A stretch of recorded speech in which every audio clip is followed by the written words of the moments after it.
Hablando ahora mismo José Luis Roldán Y, y Gabriel y el que Cepeda. está aquí, Gabriel Cepeda, exactamente. Efectivamente. Y bueno, a mí la cámara me ha desaparecido, creo que ahora mismo estaba por ahí un poco dando la lata. Así que, bueno, pues de momento voy a estar en blanco y negro, ya luego espero que esto se solucione y me podáis ver. En cualquier caso, bueno, siempre ponemos la cámara en la en la presentación, ya luego la quitamos, hacemos simplemente la presentación, pero por lo menos para que nos veáis y nos tengáis en cuenta. Y daros la bienvenida a este curso, que bueno, pues ya va por la 14ª edición en modo online, que hacemos pues Gabriel Cepeda y un servidor. Y bueno, daros Como la acabáis de bienvenida ver, al mismo.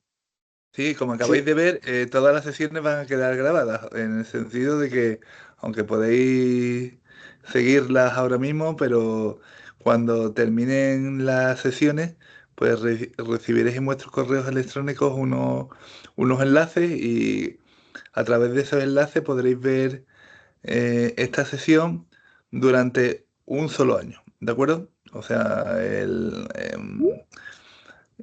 los enlaces no duran más que un año, pues por lo tanto, pues vais a tener la posibilidad de tener acceso al vídeo del curso durante un año. Y al final, pues recibiréis, al final de las sesiones de cada día, pues recibiréis los enlaces para vuestra tranquilidad y poder pues ver el vídeo con tranquilidad y bueno, pues asumir los contenidos con más tranquilidad. Independientemente de que, bueno, pues ahora el curso, como nos vamos a organizar, es que uno va a estar haciendo presentaciones y el otro va a estar siempre, el otro de nosotros, pues va a estar siempre a los mandos del chat para resolver cualquier duda. ¿Eh? No tenéis acceso ni al micrófono ni a la cámara, por lo tanto, si queréis participar, pues lo que tenéis que hacer es eh, escribir a través del chat y desde ahí, pues bueno, se os contestarán o bien directamente en la explicación o bien a través del chat, ¿vale? No sé si alguien tiene alguna duda o alguna cuestión con respecto a ese funcionamiento antes de empezar. Bueno, pues parece que no. Pues José Luis, pues puedes continuar. sí, pues bueno, deciros que este curso siempre lo comentamos, pero ni Gabriel ni yo pues somos, por así decirlo, estadísticos, Ujú.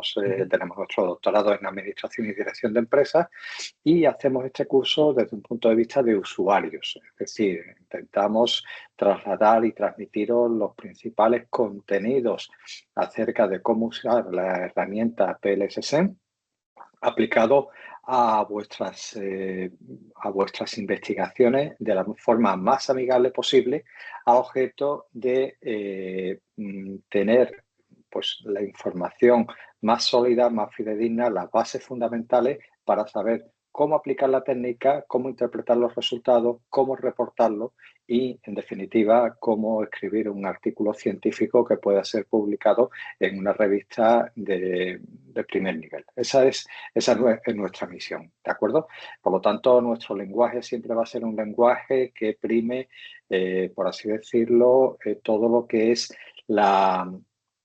lo que es la transmisión, la amigabilidad, la adquisición de los conocimientos, aunque no sea un lenguaje extremadamente académico en el plano estadístico. ¿De acuerdo? Muchos de vosotros nos preguntáis si es necesario tener un conocimiento avanzado de estadística para llevarlo a cabo. Pues lo básico que hayáis adquirido a lo largo de vuestros estudios universitarios. No es necesario nada más porque empezamos desde cero y intentamos llegar a un nivel en el cual vosotros vais a ser capaz el próximo jueves de analizar un modelo con PLSSEN, analizar el modelo de medida, el modelo estructural, así como su vertiente en la parte de predicción. Vais a hacerlo capaz, o sea, vais a ser capaces de llevarlo a cabo, vais a ser capaces de reportarlo y también de entender cualquier artículo que esté hecho con PLSSEN y que caiga en vuestras manos. Esa es la misión que tenemos por delante. ¿De acuerdo? Así que, dado que algunos compañeros todavía se están incorporando, pues lo que voy a hacer es hacemos siempre una pequeña presentación de las ideas principales, más que de las ideas, de todo lo que va alrededor de este curso y también un poco de PLSSEN y un poco de cómo hemos llegado hasta aquí, ¿vale? Gaby, no sé si tú quieres decir algo más antes de que yo empiece esta parte. Pues la verdad es que no. ¿No? Básicamente lo has dicho, yo he hablado de la organización, de que todo se graba y bueno, ya os digo, quien quiera participar, pues a través del chat, pues bueno, quiero que sepas también que el chat también queda grabado y como queda grabado, pues lo podéis hacer, ¿vale? En ese sentido, quien quiera participar, pues lo único que tienes que escribir es su pregunta en el chat, ¿de acuerdo? Y esa es la manera en que lo hacemos en el curso. Como somos muchos, pues habitualmente eso hace eh, que sea más fácil utilizar la herramienta del chat. No obstante, ya os digo, queda la grabación y bueno, también quedan nuestros correos electrónicos para el que quiera de vosotros o vosotras plantear alguna duda, pues a través de ahí podéis hacerlo, ¿de acuerdo? Pues nada más, yo creo que con esto podemos empezar esta breve. Primero vamos a hacer una breve presentación del curso y después empezaremos la presentación del curso, ¿no? Esto es un poco situarnos y ver, pues bueno, un poco nuestra trayectoria y por qué estamos aquí dando este curso eh, eh, o por qué estamos dando pues este curso pues la 14 edición, ¿no? O sea que es una que bueno, ya son bastantes y bueno, señal de que tiene interés y es un elemento de ayuda, ¿no? Para las personas que se escriben. Y yo creo que ya nada más, si no, no Sí. vamos a cumplir un poco el no vamos a cumplir el horario del día, ¿no? Y que Sí. quizás es lo más Venga, importante, ¿no? pues vamos a ir adelante, así Voy a que quitar la cámara. eh, sí. Y yo por mi parte, pues ya vamos a empezar aquí. Lo primero, dar la bienvenida a todos los asistentes, que en este caso somos un total de 36. Ahora mismo, pues no sé cuántos hay en, presencialmente en modo online, creo que estamos en 31, pero tenemos compañeros que vienen de un total de 10 países, desde Bolivia, Brasil, Chile, Colombia, Ecuador, España, Italia, México, Perú y Portugal. Pues a todos vosotros que seáis bienvenidos. Aparte de los compañeros que vienen de España, que son 15, pues también hemos de destacar la presencia, también en segundo lugar, de muchos compañeros de México, como también de Perú, Colombia, ¿de acuerdo? Así que, bueno, por extensión a todos ellos, seáis muy bienvenidos, ¿de acuerdo? Y en cuanto a instituciones muy variadas, como podéis ver aquí, 27 instituciones educativas de alto nivel, 27 fundamentalmente universidades, como podéis ver, y bueno, pues destacar en este caso, pues tenemos 4 compañeros que vienen de Sevilla, pero también tenemos de la Universidad de Valencia, vienen 3 compañeros, 2 de Zaragoza, de Antioquía, Colombia, 2 también, de la Pontificia Universidad Católica de Perú, otros 2, también como de Instituto Técnico de Sonora. Bueno, pues esto simplemente así un poco los datos un poco más grandes, pero como podéis ver, pues es un curso con una amplia distribución de alumnos a lo largo de pues, prácticamente todo el mundo, ¿no? Algunas cosas que siempre comenzamos es, oye, bueno, ¿y esto cómo empezó, no? ¿Cómo empezó todo el tema de el interés por parte de nosotros sobre Partialise Square y demás? Bueno, pues todo esto comienza en el año 1998, que yo en ese momento estaba haciendo mi tesis doctoral, tenía un modelo con muchas variables, muchas relaciones, una muestra muy difícil de conseguir porque eran altos directivos, particularmente consejeros delegados, directores generales, que utilizaran una herramienta que era un sistema de información a la alta dirección. Y después de 6 meses luchando con el teléfono 4 horas al día, conseguí una muestra de 100. esa muestra no me daba, no era suficiente para las técnicas que en aquel momento había disponibles. Y bueno, pues a través de la lectura de algunos artículos conocí que la técnica más apropiada sería Partial Least Square y que había un programa que se denominaba PLSgraph y que lo había desarrollado un profesor de la Universidad de Houston cuyo nombre era Wing Chen, ¿vale? Lo vamos a escuchar a lo largo del curso bastantes veces, ¿no? El caso es que Wing me pasa el programa y me da un correo con 3 párrafos para entender cómo funcionaba aquello. En aquel momento pues no había cursos como este, no había apenas material y el resultado es que pues, tuve que dedicar casi 3 meses a conseguir toda la documentación y con un compañero francés pues pudimos trabajar en paralelo para entender qué era aquello, ¿no? De hecho, aquí tengo todavía recuerdo, porque hace poco lo saqué, todavía aparece aquí la Universidad de Calgary, que era la original donde se hizo PLSgraph, y una salida del 12 de julio del 99, que fue mi primer modelo, mi primera salida con PLSgraph, ¿no? A partir de ahí, bueno, pues fue la primera tesis doctoral en la cual en España se empleaba este tipo de técnicas y sobre todo este tipo de software. Y bueno, a partir de aquí pues empezó una especie de labor de difusión que fue en primer lugar en el departamento y otros compañeros que leyeron la tesis un poquito más tarde, como por ejemplo Gabriel y otros compañeros más, pues empezaron a utilizar la técnica y la técnica se empezó a difundir pues, por toda España, ¿no? Y desde el principio, Gabriel y yo pues hemos querido sobre todo tender puentes de colaboración con aquellas personas que eran, por así decirlo, más destacadas en el uso de PLSSEN. Y de esa forma, pues por ejemplo, en el año 2002, pues invitamos a Win, que está aquí en medio, a dar el primer seminario que se da sobre PLSgraph en Europa. Es decir, el primero se da en la Universidad de Sevilla, aquí veis, hace 22 años, aquí estamos Gaby y yo, obviamente el tiempo pasa por nosotros y bueno, quien pudiera volver a aquellos tiempos y a partir de aquí pues iniciamos una relación prácticamente casi de amistad con Win y que nos llevó pues a coincidir con él, por ejemplo, en 2012 en Houston, aquí en la conferencia de PLS, aquí en 2005 que se ha escapado en un nuevo seminario de PLSSEN. También a partir de aquí empezamos a desarrollar estrechos contactos con Christian Rinkel, que es el desarrollador de SmartPLS. Esto es una visita a su programa de doctorado en 2013 que nos invitó. Y también otro de los grandes de PLS con el cual tenemos también ya una cercana amistad es Georg Henseler, de la Universidad de Twente, que pues desde el 2011 tiene una relación constante con nuestra universidad, nuestro departamento, porque tiene la gran ventaja además que habla español muy bien, con lo cual él hace sus presentaciones en inglés, pero o sea, lo que es el habla lo utiliza en castellano, ¿no? De esa forma, pues estuvimos también en 2014, Wim vino otra vez por aquí y también desarrollamos una estrecha red de colaboración con Joe Herr, que es este señor que tenéis aquí, cuya primera visita a Sevilla fue en 2014, en nuestro programa de doctorado. Fue invitado por nosotros.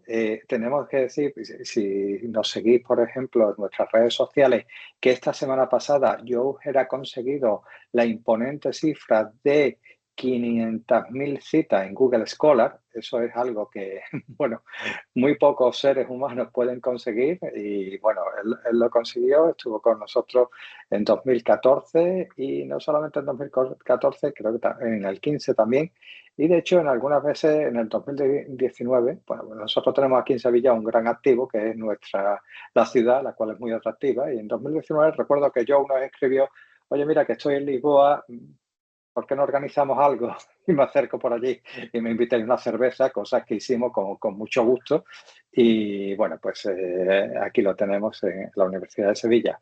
Más gente con la cual hemos tenido contacto y que colaboramos con ellos, pues por ejemplo, Gali Shmuley, esta profesora israelita que da clase ahora mismo en Taiwán, es una experta, aparte de en Big Data, es la que ha liderado todos los desarrollos que se están haciendo en PLS con relación a PLS como una herramienta de predicción, para hacer predicciones, ¿no? Aquí en 2017 estuvimos con ella en Macao, en el Congreso Internacional de PLS, y en 2019 también tuvimos la visita aquí a Sevilla, igual que el año pasado, de Nicolas Danks, que es un discípulo de Gally Smully y que también vais a ver, y lo vamos a comentar frecuentemente, por sus investigaciones en materia de predicción. También es el desarrollador de un programa que se llama Seminar, que es un programa en R, que desarrolla, pues, o que podéis utilizar, está bastante bien para utilizar, hacer análisis de PLSSEN, ¿no?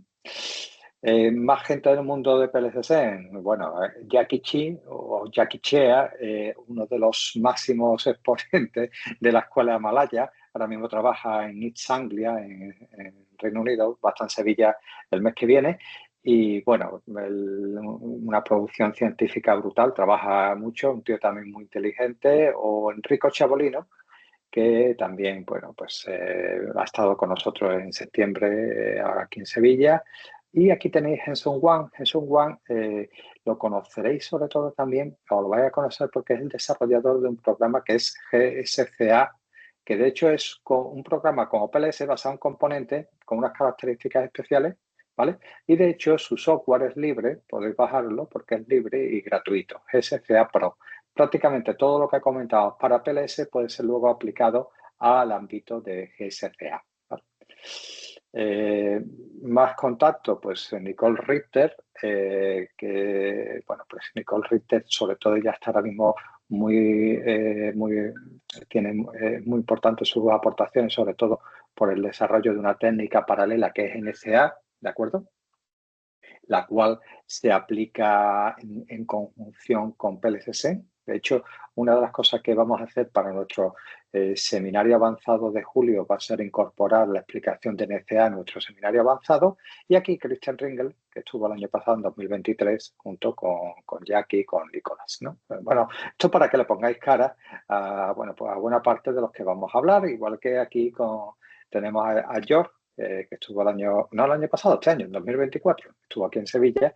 Lo invitamos a nuestro curso sobre análisis confirmatorio, que tenemos, bueno, nuestro curso, nuestra asignatura en un máster de marketing, ¿vale? Y bueno, fue profesor invitado.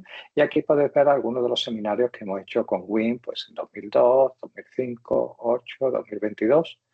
En el cual pues le dimos un premio y un reconocimiento por parte de nuestra facultad por haber contribuido decisivamente al avance de PLS6 y particularmente al desarrollo de esa técnica dentro de nuestra universidad, que nos ha llevado a posicionarnos, como vais a ver luego, como una de las universidades de cabecera a nivel mundial en el ámbito de PLS.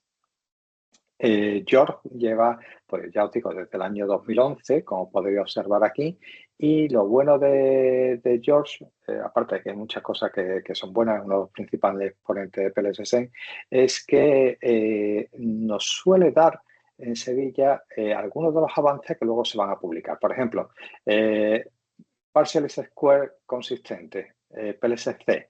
Pues, por ejemplo, esto se publica en el año 2015 en Miss Quarterly. Sin embargo, a nosotros nos lo presenta en 2013, ¿vale?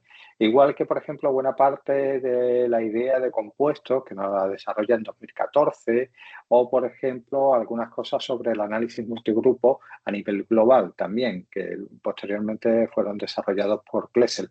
Esto él ha tenido la gran gentileza de venir y explicárnoslo en primicia, con lo cual pues, estamos muy agradecidos. Otro que también nos ha visitado en numerosas ocasiones, no tantas, pero 4 veces, es Christian Ringel, que cada vez que ha podido ha venido aquí a Sevilla y nos ha dado de forma desinteresada análisis sobre, por ejemplo, de cómo desarrollar análisis multigrupo, cómo valorar la endogeneidad, o, por ejemplo, cómo combinar PLSSEN y NCA, ¿vale? Necessary Condition Analysis. Bueno, nosotros por nuestra parte pues llevamos algo así como más de 70 seminarios, probablemente pueden ser más, yo creo que serían ya más de 80, hemos perdido la cuenta.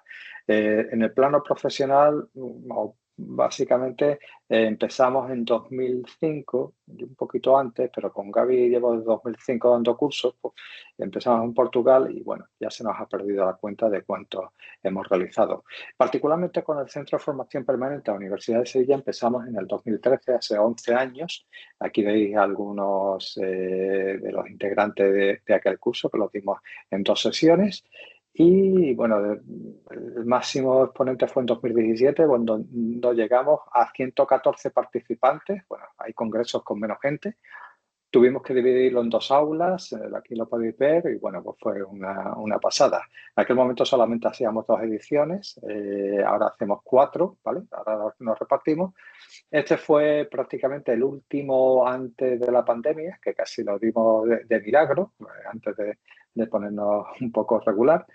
Y a partir de aquí, pues nos iniciamos en el mundo virtual, que es lo que hemos hecho, bueno, prácticamente desde entonces. Y desde entonces lo que hacemos básicamente son seminarios virtuales, puesto que también para los compañeros y amigos de Hispanoamérica, pues les resulta más cómodo y también más económico, pues seguirnos a distancia, no que tener que costearse un vuelo hasta Sevilla, el alojamiento, etcétera, ¿no? Bueno, nosotros hemos estado, y os invitamos también a que, bueno, si tenéis investigaciones con PLS, pues participéis en los congresos internacionales que se hacen. Por nuestra parte, estuvimos en PLS 05 en Barcelona, en el 12 en Houston, también en el 17 en Macao, que fuimos, en este caso fuimos co-chairs, y en el 2022 también en Club Napoca en Rumanía. No hemos perdido el último, que ha sido en Malasia, pero nos cogía un poquito lejos. Y en 2015 hicimos algo muy especial, y es que hicimos una conferencia que ha marcado el devenir del movimiento de PLCSEN, y es hacer una conferencia internacional para usuarios. Es decir, las anteriores eran fundamentalmente para desarrolladores, lo cual estaba bien, pero para los usuarios se nos escapaba. Nosotros esta la orientamos para los usuarios para, sobre todo, atraer la técnica. Y esto ha tenido un impacto definitivo en el tema de las publicaciones y en el devenir consiguiente del uso de la técnica. En aquel momento, pues nos metieron aquí pues, como coaches junto con George Hensley y Christian Rinkel, por lo cual nos llena de orgullo y satisfacción, como nos diría nuestro querido emérito, Rey emérito. Bueno, aquí hay algunas caras para que también las tengáis presentes. Pues, por ejemplo, tenéis este señor es Marcos Aster, Win, y aquí Joe Herr, ¿de acuerdo? Y esta es la foto, bueno, nos faltó porque se perdió, no llegó al restaurante Teo Distra, pero en esta foto podéis ver que son casi todos los principales del mundo PLSSN reunidos en una mesa, obviamente quitando a estos 2 individuos que son solamente, pero tenéis a Christian, que lo tenéis aquí, Marco, Joe, George Hensley, Eric Witham, que es un catedrático de marketing de la Universidad de Georgia, una persona magnífica, muy buena persona y un gran conocedor de técnica, Wing Chin, y Sige Gallagher de Australia. ¿Vale? Bueno, este fue el congreso y le dieron a partir de aquí nos pusieron pues, como coacher del Congreso Internacional de Macao, que fue una locura en 2017, super casino, aquello fue brutal y bueno, no se nos olvidará nunca la experiencia. En 2022 estuvimos aquí también en Club Napoca. De hecho, participamos en algunos de los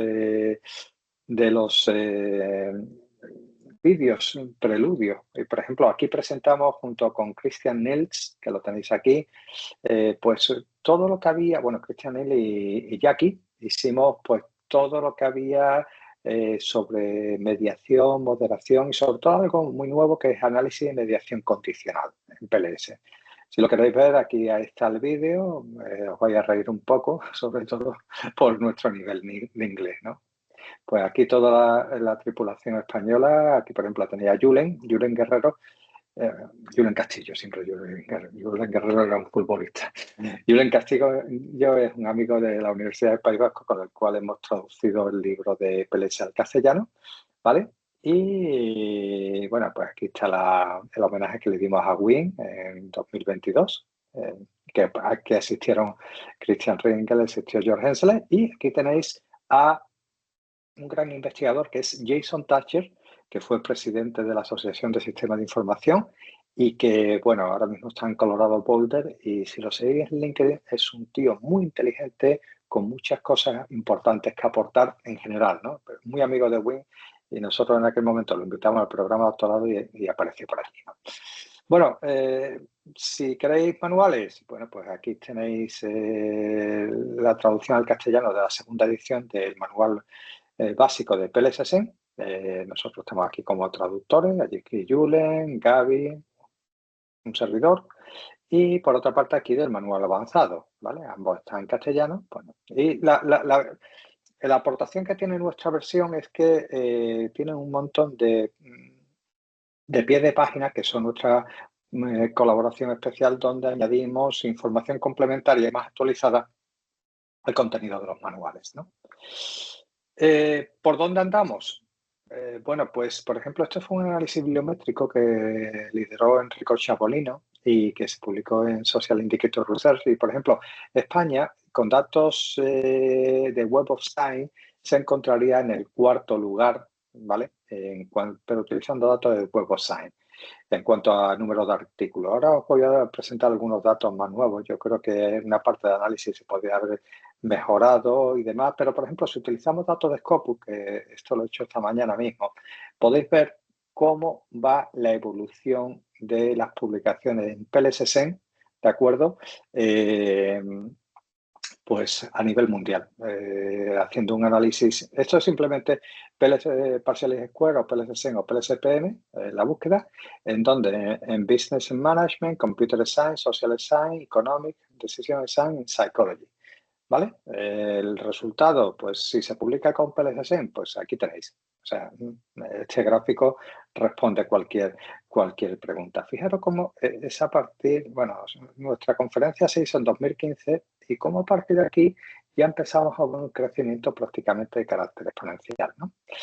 Si nos situamos en cómo lo vamos por territorio, aquí depende del sitio. Si consultamos a Scopus, España se contaría ahora mismo en el sexto lugar, si no me equivoco. 1, 2, 3, 4, 5, 6, efectivamente.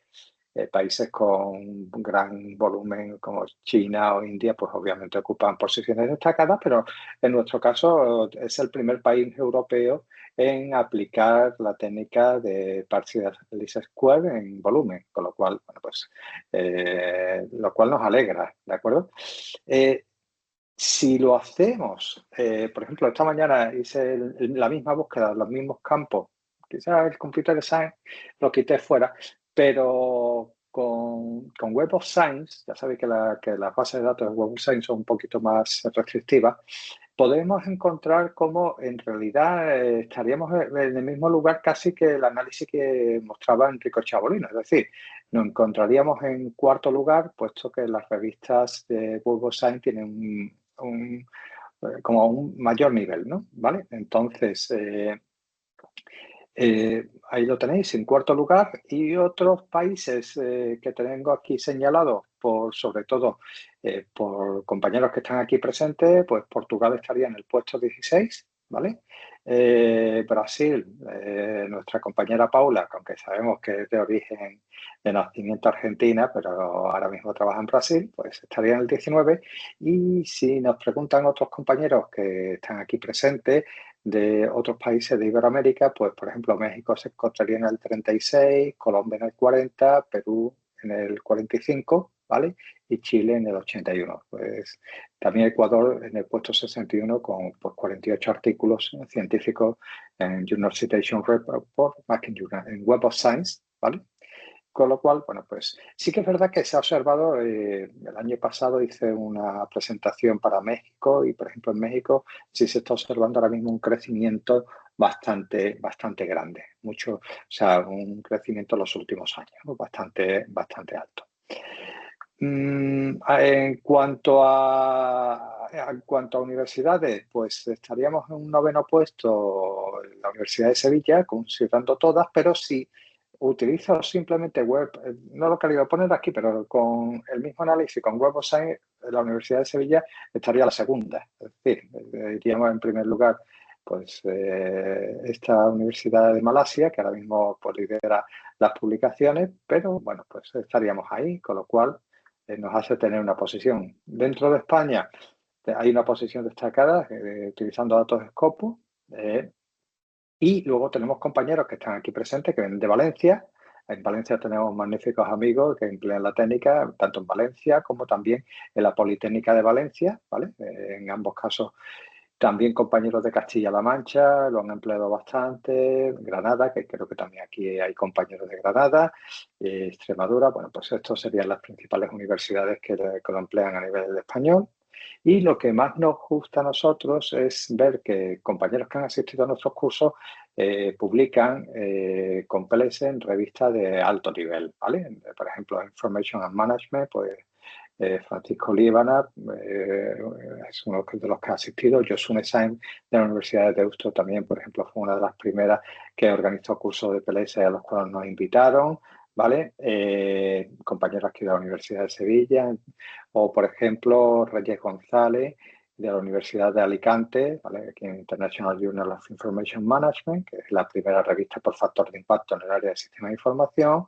O tenéis aquí también aportaciones de importantes revistas de marketing como el Journal of Retailing and Consumer Services. ¿De acuerdo? Bueno, aquí podéis ver que todos estos compañeros pues, han pasado por nuestros cursos y los cuales nos alegra muchísimo poder ver que aquello que contamos pues se ha aplicado. Y todo esto está muy bien y vosotros ya sabéis que probablemente muchos de vosotros sois docentes y que sois magníficos docentes, pero ya sabéis que al final, por lo menos aquí en España, hay una agencia que se llama ANECA, una unidad externa que nos evalúa y al final una de las cosas que principalmente va a motivar nuestra carrera investigadora, nuestra carrera académica, nuestros avances, la consecución de fondos es cuántos papers tiene.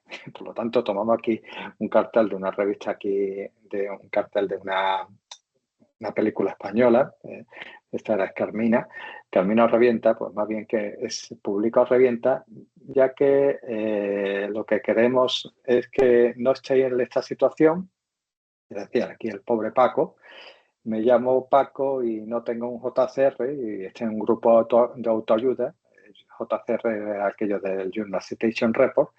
Así que queremos evitar que no entréis en los grupos de autoayuda, así que no, que con la ayuda de PLSSEN podáis publicar vuestras aportaciones. Bueno, pues esto es lo que podemos contaros para empezar. Así que dicho esto, lo que voy a hacer es, con vuestro permiso, voy a cambiar un momentito de aplicación. Voy a cerrar esta en particular, voy a dejar de compartirlo. Voy a dejar de presentar esta, no os preocupéis porque en un momento estoy con vosotros y vamos a lanzar la presentación del seminario, la cual se os ha enviado junto con toda la documentación, junto con una carpeta de bibliografía, que la carpeta de bibliografía, bueno, creo que tiene algunos artículos, ¿no? Es por así decirlo, esa carpeta es nuestra carpeta, la carpeta que Gaby y yo compartimos, ¿de acuerdo? Es la carpeta que Gaby y yo compartimos y en la cual, o con la cual, pues básicamente tenéis los mismos artículos que tenemos nosotros. Si nosotros nos gusta, somos de compartir y en ese sentido todos los artículos que tenemos nosotros sobre PLC los tenéis ahí. Además, algunos, si vais a alguna carpeta, creo que la de Book, hay auténticas joyas ahí metidas. Por lo tanto, bueno, sinceramente creo que vais a tener ahí un volumen de elementos bastante interesante, ¿no? Bien, dicho esto, ¿qué vamos a ver? Bueno, pues lo que vamos a ver en este curso son 10 puntos, que son los fundamentos de PLSSEN, ¿de acuerdo? Vamos a empezar hablando sobre los modelos de ecuaciones estructurales, ¿de acuerdo? Vamos a hablar luego de uno de ellos, que es PLSSEN, ¿vale? Luego vamos a ver a partir de ahí cómo modelizar con PLSSEN Y esto es importante porque no solamente os vamos a enseñar una herramienta estadística, un software que lo maneja, sino queremos ir sobre todo a las bases, es decir, que nos planteemos, a partir que nos hagamos las preguntas de investigación y que seleccionemos las variables, ¿cómo vamos a modelizar esas variables? ¿Vale? ¿Cómo las modelizamos? ¿Cómo pasamos del mundo de los conceptos al mundo de los constructos y de los constructos al mundo de los indicadores? ¿Qué vinculación hacemos entre ellas? Esto es tremendamente importante y al final es lo que va a derivar hacia dónde vamos cómo vamos o qué técnica vamos a seleccionar, ¿de acuerdo? Vamos a hablar de dos tipos de PLS que hay, el PLS tradicional y el PLS consistente, ¿vale? Hablaremos un poquito del algoritmo básico, pero lo suficiente para que entendáis cómo funciona y sobre todo a partir de aquí que entendamos cuáles son los factores empíricos que debemos considerar a la hora de usarlo. Veremos el tema del software, aunque ya sabéis que gracias a la gentileza de nuestro amigo Christian Ringer, el software que vamos a emplear es SmartPLS, ¿vale? Sí que os vamos a presentar otro software que podéis tener a vuestra disposición. Algunos de ellos son gratuitos. Sí que es verdad que el más potente, el más versátil, el más fácil de utilizar es SmartPLS, pero que también hay otras opciones, ¿no? Y hablaremos ya del proceso sistemático para aplicar PLSSEN, de tal forma que llevemos luego la evaluación de los modelos de PLSSEN. Haremos una introducción al tema de la bondad de ajuste, un tema controvertido entre las dos familias que hay ahora mismo en el mundo de PLS. Nosotros os vamos a presentar las dos perspectivas por cada una de las familias y os enseñaremos a usarlo. Y ya luego decidís vosotros si creéis adecuado usarlo o no. Y pasaremos luego a irnos al modelo de medida, su valoración, como a la evaluación del modelo estructural, dentro de la cual metemos el análisis de predicción, ¿de acuerdo? Siguiendo lo que son las aportaciones de Gali-Shmuley con PLS-Predict y Benjamin Liengar y Sharma, que van a utilizar una cosa que es el CV-Pattern, ¿vale? Entonces, todo eso es lo que vamos a ver a lo largo de 10 horas. Lo más importante es que todo lo que vamos a explicar lo vais a ver luego en la práctica. No hoy, sino la semana que viene, ¿vale? La semana que viene, por eso cuando decimos lo de las dos pantallas, porque la semana que viene yo voy a compartir con vosotros mi pantalla y vosotros vais a poder viendo, vais a seguirme cómo yo voy haciendo los cálculos y vosotros lo vais a ir pudiendo replicar, ¿vale? Bueno, pues vamos a hablar un momentito sobre los modelos de ecuaciones estructurales. Y no me atrevería, yo creo que no me equivoco, ya casi no hablaría de los últimos 40 años, sino un poco más, pero bueno, sí, casi, ya un poquito más de 40 años. Decir que los modelos de ecuaciones estructurales, lo que conocemos como Structural Equation Modeling en inglés, pues se ha convertido en uno de los desarrollos que más aplicaciones se están haciendo en la investigación en ciencias sociales, ¿vale? Nos podemos preguntar, bueno, ¿un modelo SEN qué es? Pues mira, para eso vamos a recurrir a una definición estándar de Williams, Vandenberg y Edwards del año 2009. Uno de ellos han sido editor en jefe de Organizational Research Method, que es algo así como la Biblia de los métodos en el ámbito de la investigación en negocios, ¿vale? Y ellos nos dicen que los métodos SEN lo que van a hacer son dos cosas. Y es, por una parte, lo que vamos a usar son variables latentes o variables que no se observan, ¿vale? Y que representan conceptos de la teoría. Si hacemos un break, claro que sí, yo creo que lo haremos sobre las 6. Son 2 horas que los que lo haremos. Entonces, pero vamos, más o menos, ¿eh? Entonces, vamos a tener por una parte el uso de variables latentes que van a representar conceptos de la teoría, por ejemplo, Si voy a acudir a algo muy sencillo del mundo del marketing, puedo utilizar una variable que es satisfacción y otra variable lealtad, ¿vale? Lealtad. Y quiero, bueno, pues utilizo satisfacción. La satisfacción es algo que no se puede medir directamente. La lealtad, bueno, se podría medir por el número de veces que se compra, pero bueno, es un concepto también ahí que está, si es como emoción, es algo latente, ¿vale? Y junto con estas variables latentes vamos a utilizar datos, ¿vale? Y estos datos van a provenir pues, de una serie de medidas o indicadores que se representan por cuadraditos, ¿vale? ¿De acuerdo? De tal forma que yo la satisfacción voy a utilizar un conjunto de indicadores para medirlo, ¿vale? Que pueden ser los ítems de un cuestionario, igual que para lealtad.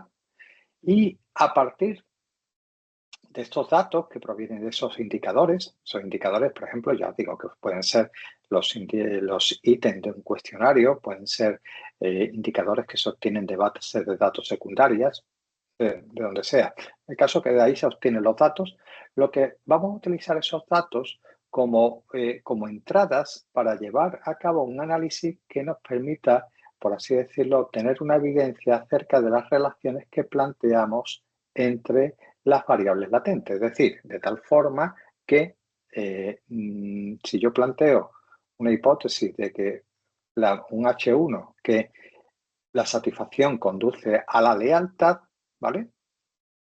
Obviamente esa es una hipótesis. Yo lo que hago es tomo una serie de datos, ¿vale? Esos datos se obtienen de indicadores, a partir de ahí puedo hacer una estimación del constructo satisfacción como del constructo lealtad y a partir de ahí puedo hacer un análisis de tal forma que llevamos a cabo un estudio y que podamos encontrar una evidencia empírica acerca del grado de influencia que tiene una variable sobre la otra, ¿vale? Esto, más adelante, utilizando hoy ideas de Earl Whitton, lo tenéis aquí en un modelo en 3 capas, en el cual Earl Whitton utiliza lo que se llama el enfoque realista de investigación, ¿vale? De acuerdo con este enfoque, tendríamos 3 planos, ¿de acuerdo?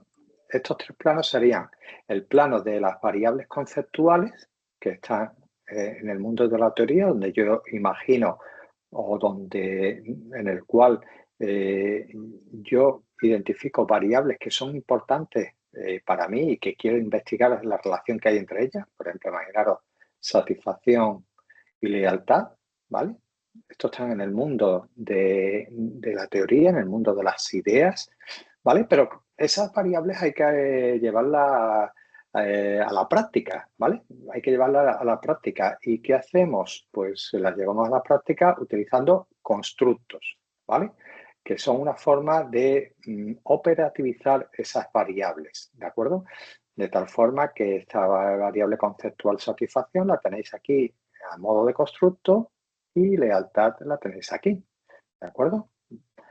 Y claro, y luego tengo otro nivel que son las variables manifiestas, también llamadas indicadores, ítems, que es donde se obtienen los datos. Por ejemplo, yo según esto, pues en este modelo utilizo 2 indicadores para medir la satisfacción, un indicador para medir la lealtad, ¿vale?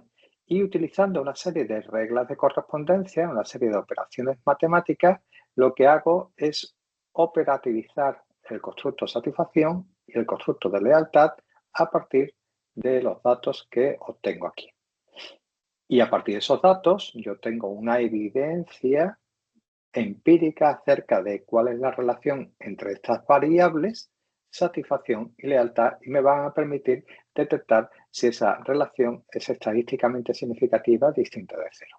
Pero hemos de tener en cuenta que los constructos son siempre proxies, y lo voy a escribir aquí para irlo adelantando.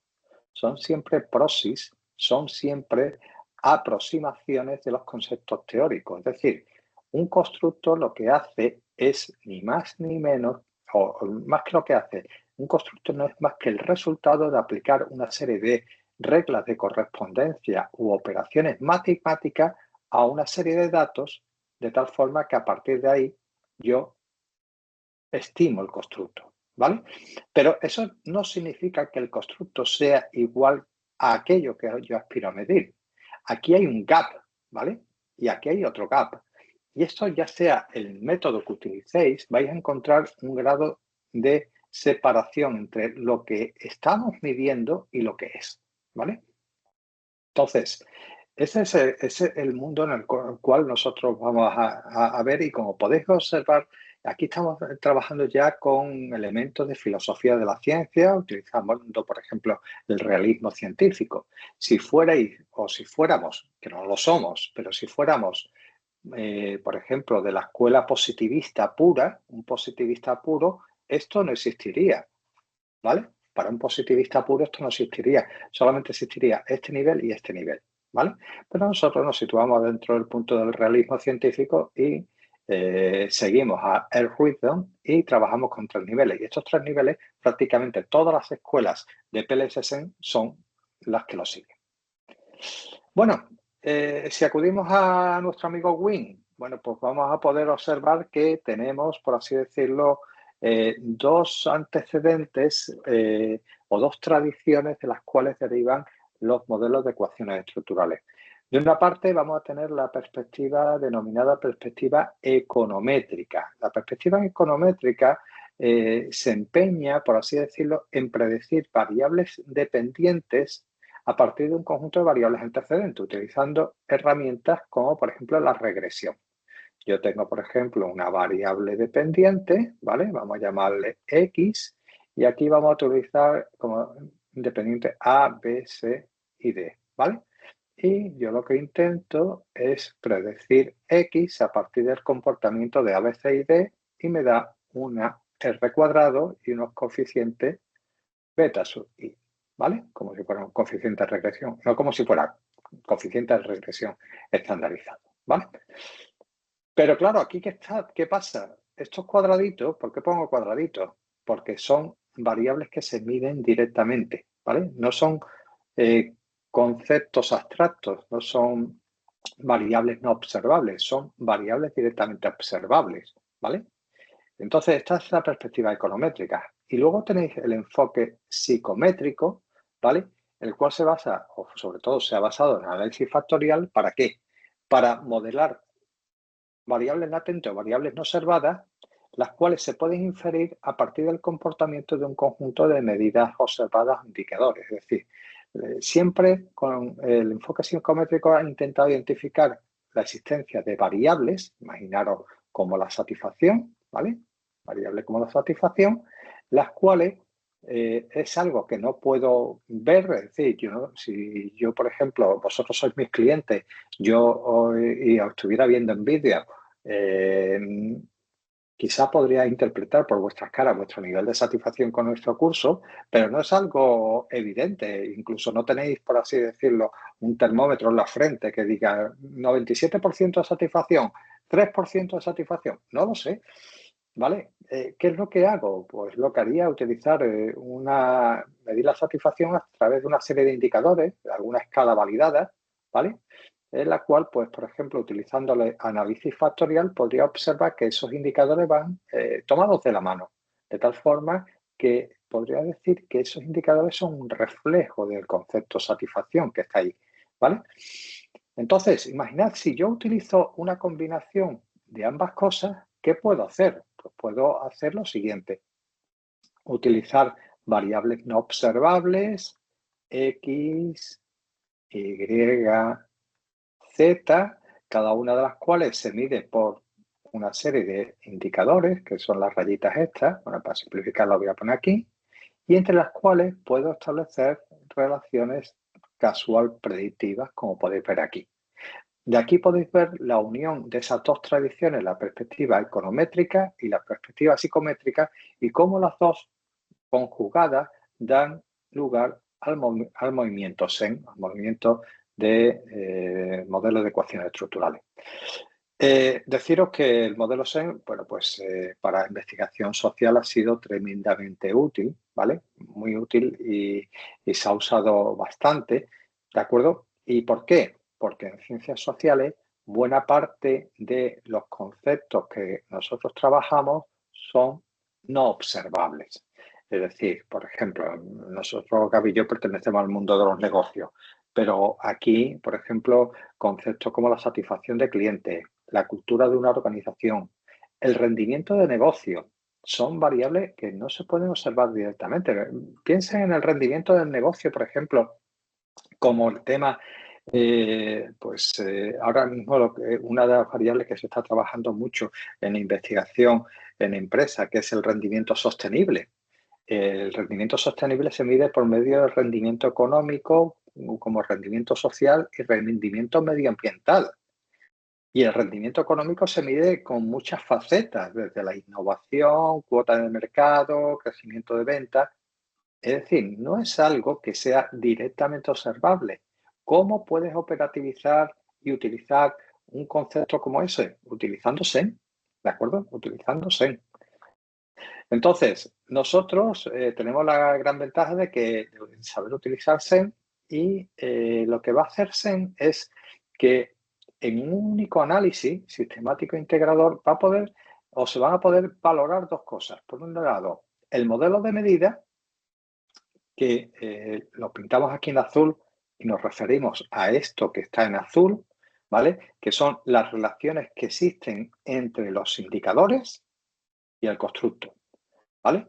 Indicadores, por ejemplo, ¿qué son? Recordad, los indicadores son, por ejemplo, algo muy fácil, los ítems de un cuestionario, ¿vale? Los ítems a través de los cuales voy a medir un constructo, ¿vale? Yo, por ejemplo, si quiero medir una variable que he utilizado recientemente en la tesis, una tesis que he dirigido, que es por ejemplo, la capacidad de Big Data Analytics. Pues, por ejemplo, esa capacidad hemos utilizado una escala muy sencillita de 7 ítems. Y yo tengo 7 ítems y con esos 7 ítems, 1, 2, 3, hasta 7, puedo medir el Big Data Analytics Capability. ¿Vale? Bueno, pues la relación que hay entre el indicador y el constructo se denomina modelo de medida. Y aquí podéis ver ya algo que vamos a ver más adelante. Por ejemplo, veis aquí que las flechas van de los indicadores al constructo y aquí van del constructo al indicador. ¿Esto qué significa? Que en este caso los indicadores forman el constructo, explican, causan el constructo, mientras que aquí es el constructo el que explica el comportamiento de los indicadores, ¿vale?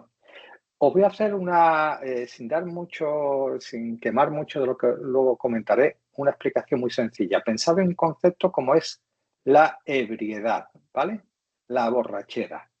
Imaginad que medimos la borrachera, en este caso vamos a medirlo de dos formas. Una, pues imagínense que lo mido a través de lo que es tradicional, como es, por ejemplo, nivel de alcohol en sangre, ¿vale? Nivel de alcohol en aliento, ¿vale? Por ejemplo, escáner cerebral MRI, pruebas psicométricas, dilatación de pupila.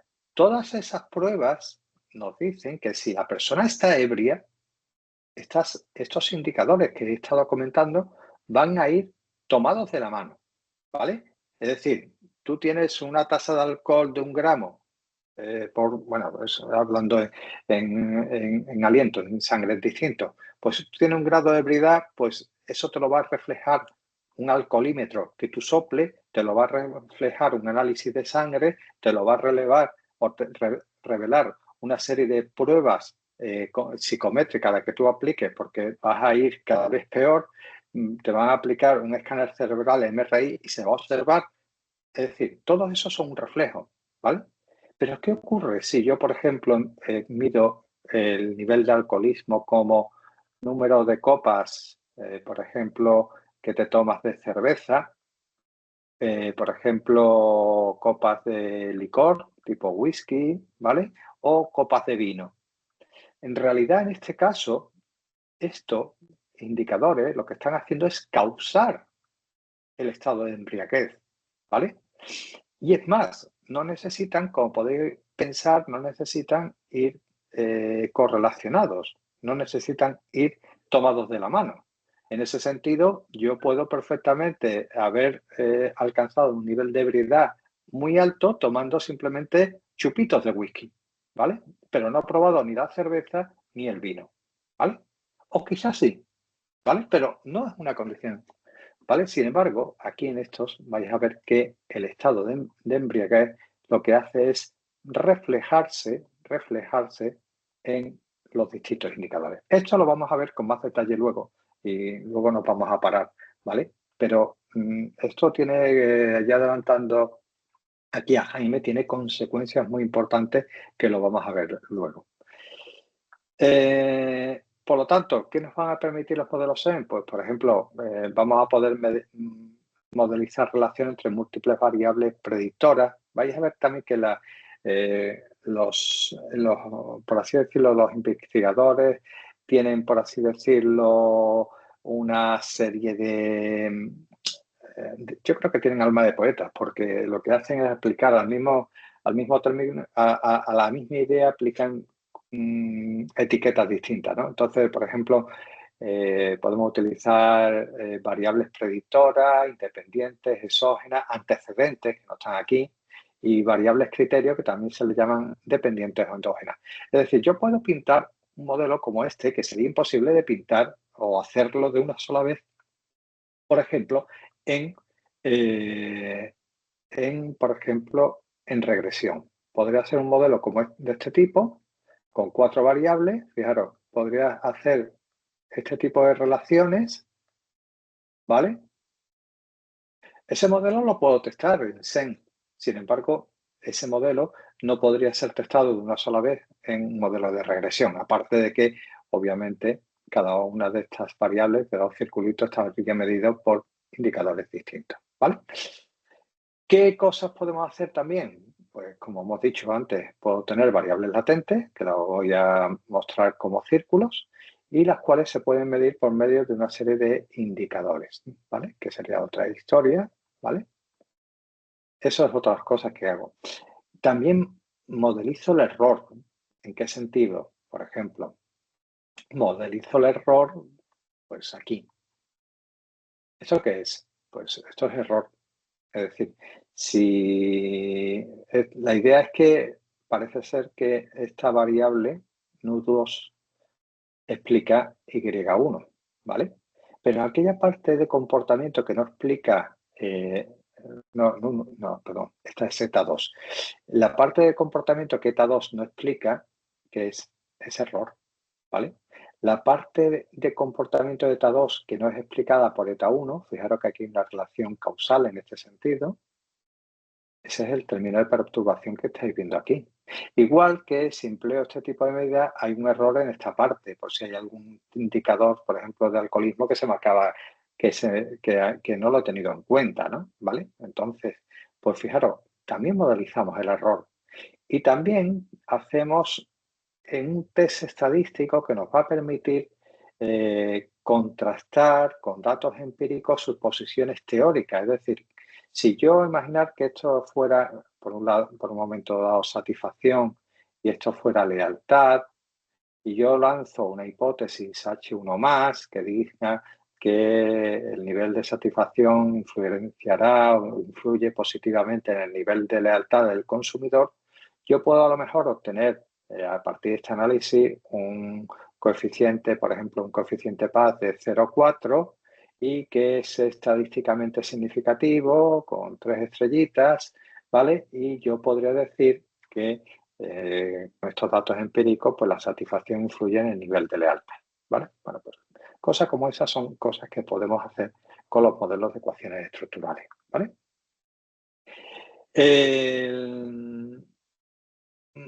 ¿Qué tipo de técnicas SEN hay? Bueno, si acudís, por ejemplo, creo que George Hensel en su libro de 2021 llega a tener por lo menos, déjame que piense, pero como 9 técnicas, por así decirlo, tipo SEM.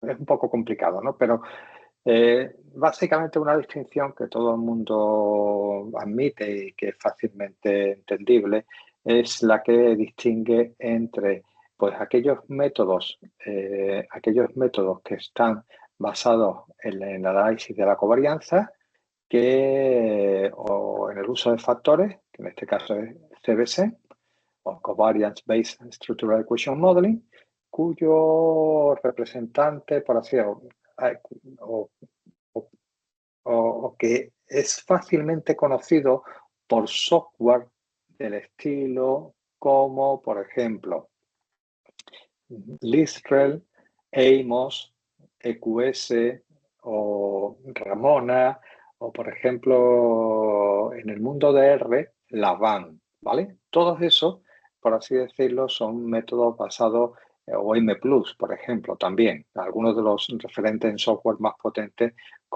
relativos a CBC, ¿vale? Y luego tenemos los métodos basados en componentes, basados en la varianza, basados en compuestos, que entre otros tendríamos a PLS, pero que también podemos meter aquí a GSCA, que también es bastante potente, ¿vale? Bueno, si hablamos de CBSEN o PLS,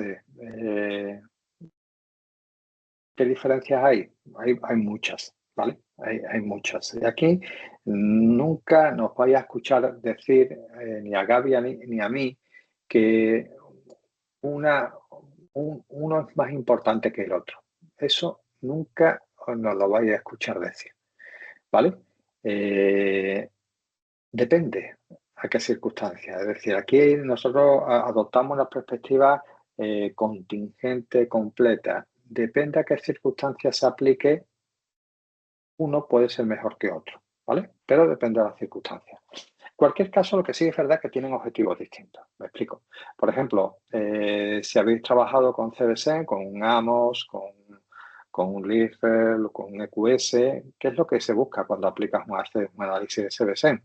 Pues busca estimar una serie de parámetros del modelo. Cuando hablo de parámetros, hablo, por ejemplo, de cargas factoriales, hablo de coeficientes PAD, ¿vale? Errores, etcétera. Es decir, buscamos estimar ese conjunto de parámetros de tal forma que la matriz teórica de covarianza, que por así decirlo deriva del modelo teórico, sea tan próxima como sea posible a la matriz empírica de covarianza que procede de los datos, ¿vale? Y bueno, pues este tipo de modelo trabaja fundamentalmente con modelos de factor común, aunque pueden utilizar también otros. Pero esto sería la idea básica de los modelos de ecuaciones estructurales basados en la covarianza. Sin embargo, PLSSM trabaja con otra idea. Trabajamos con bloques de variables, con componentes, con compuestos, ¿vale? Os voy a adelantar la idea de lo que es un compuesto. Un compuesto no es más que una combinación lineal, ponderada, perfecta de los indicadores. Eso es un compuesto, ¿vale? No es más que eso, ¿vale? Entonces vamos a trabajar con compuestos, ¿vale? Entonces, lo que vamos a estimar vamos a hacer lo mismo, vamos a estimar los parámetros del modelo, pero lo vamos a estimar de tal forma que el objetivo va a ser maximizar la varianza explicada de todas las variables dependientes, tanto observables como no observables, ¿vale? Esa es la que es. José Carlos, luego lo vamos a ver, pero un compuesto no es más que una media ponderada lineal y perfecta de los indicadores. Es solamente eso, pero lo vamos a ver más adelante. No quiero adelantar cosas, simplemente quiero que lo sepáis. ¿Vale? Aquí tenéis algunas de las referencias y, bueno, pues esto es acerca de los modelos de ecuaciones estructurales. Bueno, ¿qué tal? ¿Vais bien con relación a lo que hemos visto? ¿Alguna duda? ¿Algo que os gustaría aclarar? ¿Se entiende lo que hemos estado comentando hasta ahora? ¿Sí? Bueno, veo pulgares hacia arriba. Bueno, pues muchas gracias. Bueno, pues vamos a seguir ahora y ahora nos vamos a meter en el mundo de PLSSEN, ¿vale? Ya sabemos que dentro del mundo de las ecuaciones estructurales tenemos dos caminos, hay dos vías, uno son los modelos basados en la covarianza y por otra parte los modelos basados en compuestos, modelos basados en la varianza, entre ellos PLSS.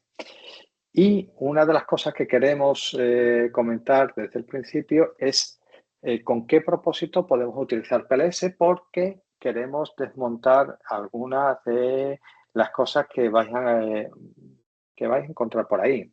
Gente que dice, pues básicamente utilizo PLSS cuando la investigación es exploratoria. Eso probablemente lo habéis escuchado mucho. Pero es que se puede utilizar PLSS para un montón de objetivos de investigación. Y no solamente si la investigación es de carácter exploratorio.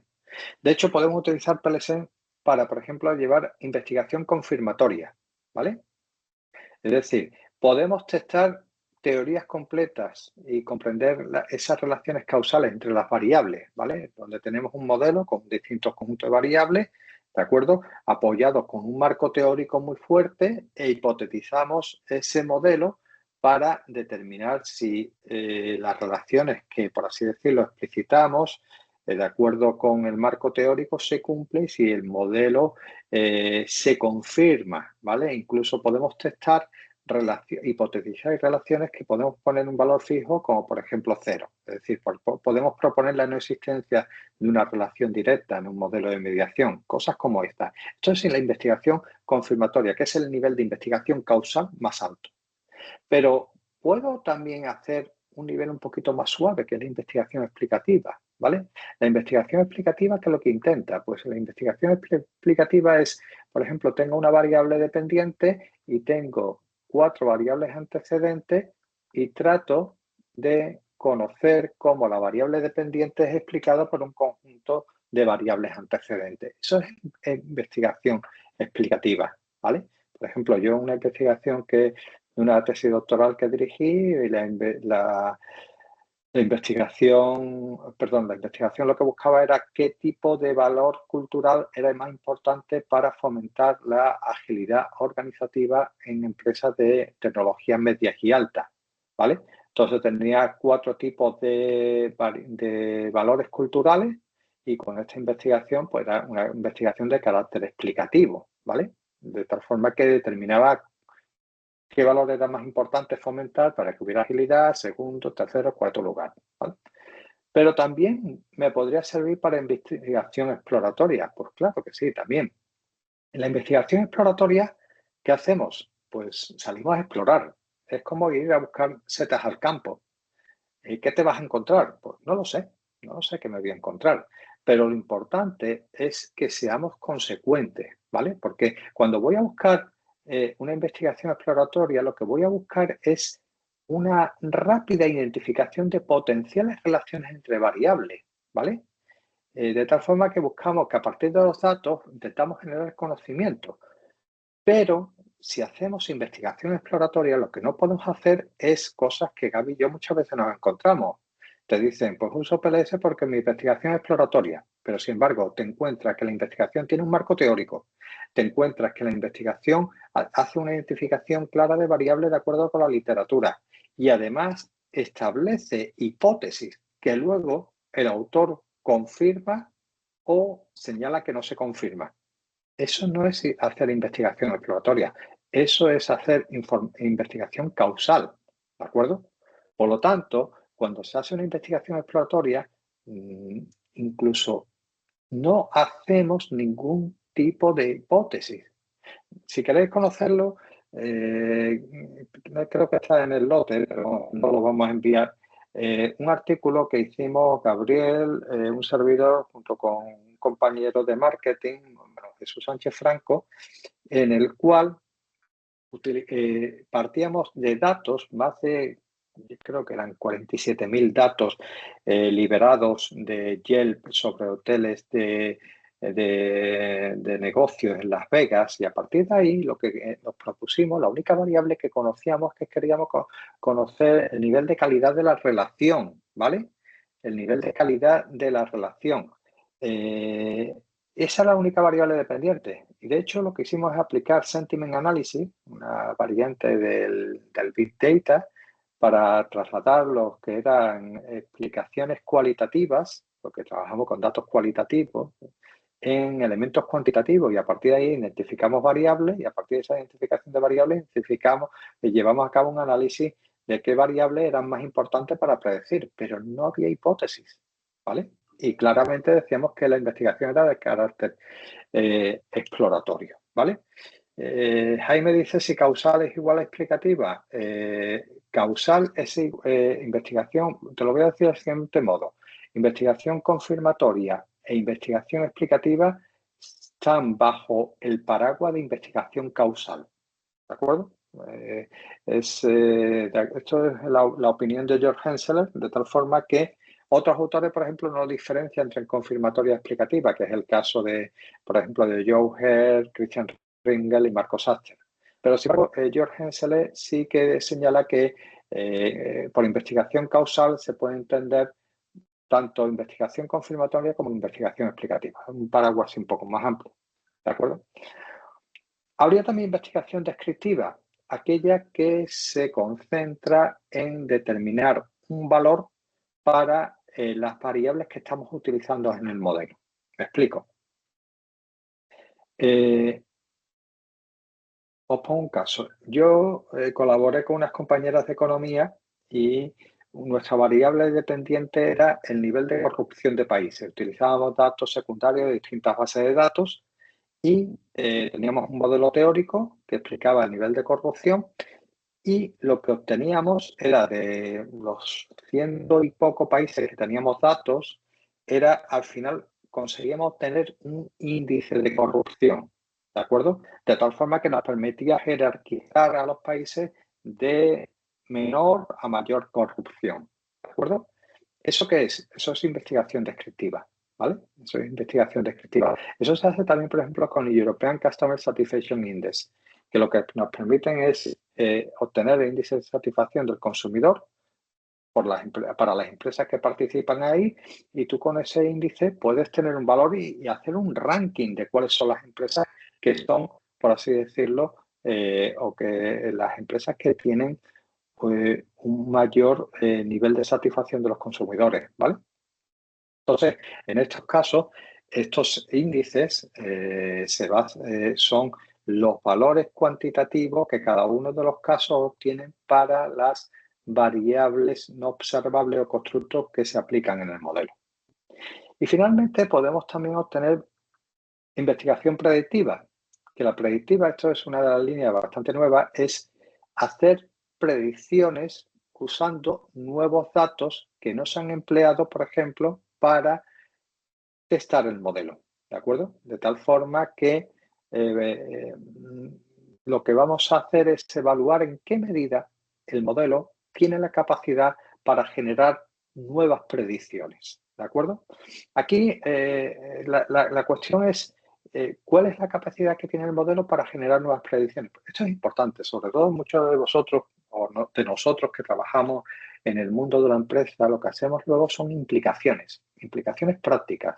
Testamos un modelo, vemos si es predictivo. Si es predictivo, podemos decir, miren ustedes, si ustedes hacen esto en su empresa, van a conseguir este resultado. Es decir, porque este modelo tiene carácter predictivo. ¿De acuerdo? De hecho, el tema de predictivo se puede aplicar, por ejemplo, ¿en qué medida, por ejemplo, si aplicamos un modelo que se utiliza o ha probado su éxito, por ejemplo, en un sector, pues se puede aplicar a otros sectores, ¿vale? En otros tipos de empresas o sectores industriales. O un modelo que prueba su valor en 2022, determinar si en 2024 sigue funcionando. Pero si solamente tenemos modelos en un momento temporal, ¿de acuerdo? Pues podríamos también saber si es predictivo. Sí, podemos hacerlo, ¿de acuerdo? De tal forma que es una técnica que os lo vamos a explicar al final. La pregunta a lo mejor que os estáis planteando, ¿puedo tener más de un propósito cuando investigo? Sí, puedo tener más de un propósito, efectivamente, puedo tenerlo. Lo que voy a hacer un poco de borrar por aquí. Lo que no puedo hacer es mezclar cosas que son incompatibles. Me explico. Y os voy a decir algunas de las incompatibilidades. Yo lo que no puedo decir es que voy a hacer una investigación exploratoria y a la vez una investigación confirmatoria. Eso no tiene sentido, ¿vale? Si puedo hacer una exploratoria y una descriptiva, ¿vale? O incluso una exploratoria y una predictiva, ¿de acuerdo? Pero, por ejemplo, exploratoria no casa con confirmatoria, ¿de acuerdo? O incluso con explicativa si tiene hipótesis. No tiene sentido. ¿Puedo hacer una investigación que sea causal y descriptiva? Sí. ¿Que sea causal y predictiva? Sí. Es decir, podemos tener más de un propósito. Lo importante es que cuando hagáis vuestras investigaciones y utilicéis PLSSEN, decid claramente y posicionaros cuál es el propósito que tiene vuestro modelo de investigación, que tiene vuestro estudio. Eso es fundamental, ¿de acuerdo? Bueno, ¿por qué es interesante PLSSEN? Bueno, aquí podéis ver las publicaciones de WebScience, es una repetición de lo que hemos visto previamente, ¿vale? Se utilizó este periodo. Anteriormente habéis visto el periodo de 1990-2024. Los niveles son crecientes, ¿vale? Algunos, por ejemplo, aquí podéis encontrar algunos de los artículos en los cuales se hace, a ver cómo lo digo yo. En estos artículos lo que se lleva a cabo son, lo que se lleva a cabo es cómo se usa PLSEN en determinadas áreas de conocimiento, y aquí tenéis desde la contabilidad, pasando por el emprendimiento, los negocios familiares, turismo. Es decir, nuestra recomendación es que si vais a escribir un artículo, que os digo yo, por ejemplo, en temas de gestión del conocimiento, pues por ejemplo, aquí tenéis un artículo de Cepeda y Carrión que os va a servir y lo podéis poner dentro de la sección de métodos, particularmente en el Data Analysis, señalar pues, que se aplica, ¿vale? Aquí podéis tener hay un amplio elemento. Por ejemplo, recientemente, pues por ejemplo, tenemos en Sistema de Información, pues por ejemplo, dos artículos que hemos colaborado con Joe Hare, están publicando en 2023 y 2024, o si trabajáis en gestión de calidad, tenéis este de Mark Nocasi y Ringel del año 2024, ¿vale? Aquí tenéis algunas de las referencias que hemos utilizado, ¿vale? Y vamos a empezar ya a hablar de modelización, ¿vale? Y sobre todo de la terminología que vamos a usar a lo largo de este curso. Bueno, vamos a hablar, vais a encontrar en la terminología sobre los modelos SEN, vais a hablar o vais a escuchar mucho escribir, o más que vais a leer el concepto de path models o modelos path, que no son más que los diagramas que utilizamos para representar visualmente tanto las variables no observables, los indicadores, las relaciones entre ellas. Hay un término que cuando hicimos la traducción hemos descubierto, y en castellano un término que describe eso, y se llama nomogramas, ¿vale? De hecho, un término griego que también existe en inglés. En inglés es nomograms. Y de hecho, por ejemplo, en el libro de Falk y Miller se emplea en el año 92, creo que es el libro, 95, ahora mismo no lo recuerdo bien, pero emplean el concepto nomograms, ¿vale? Más conceptos, constructos. ¿Vale? ¿Qué es un constructo? Pues una aproximación a las variables conceptuales, a los conceptos de las teorías, ¿vale? Representan como proxy esos conceptos. Y normalmente lo vamos a ver representados por círculos, ¿vale? Lo vamos a ver representados por círculos, ¿vale? Estos constructos se van a crear aplicando unas reglas de correspondencia o reglas matemáticas a una serie de datos que provienen de los indicadores, ¿vale? Y se suelen representar por círculos, aunque, por ejemplo, si hay compuestos, que es algo que hemos comentado antes y ahí lo vamos a explicar en qué consiste, se están empezando a representar como hexágonos.